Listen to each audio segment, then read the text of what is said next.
Mark's going to be on the surface to monitor the pump.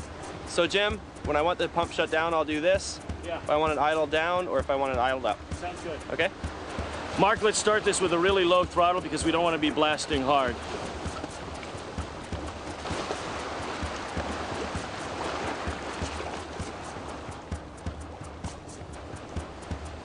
Archaeology can be a very delicate process, but then there's times when you need to use a little bit more force.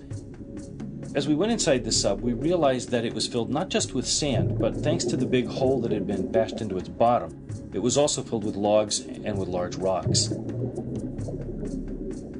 Moving those out of the way required a bit more tugging and pushing and pulling. But once that was done, then we could set about to carefully remove the sand.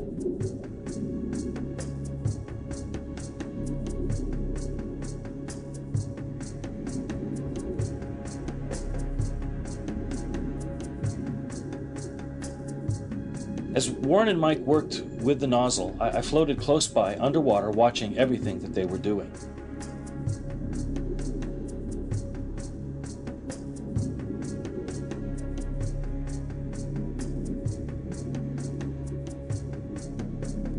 As we moved into the areas that needed a little bit more delicate work, we cycled back on the water pressure and very carefully moved the sand away to reveal a fair amount of material that had fallen to the bottom of the sub and lay there, including an instrument, a gauge with glass and mercury still in it.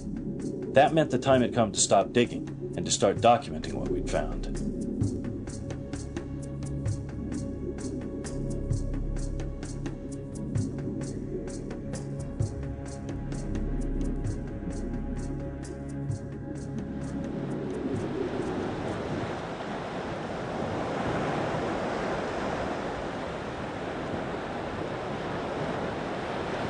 Warren, is the jetting working? Yeah, it's working good. Yeah? Yeah.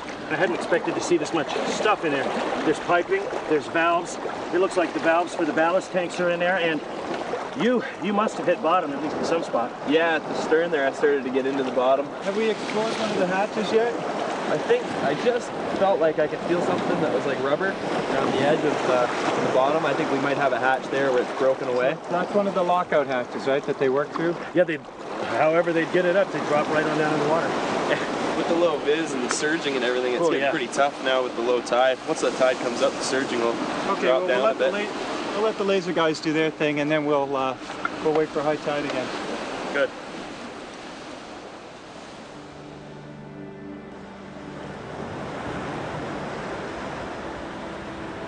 How's it going?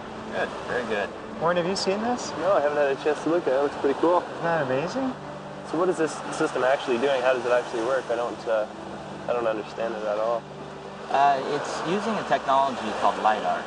LiDAR stands for light detection and ranging. Essentially, it's sending out thousands of pulses of laser light. So it's like a machine gun firing Exactly. light and then coming back and making pictures. And giving you a 3D point.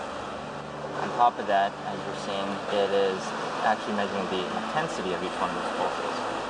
So that's how it makes the colors.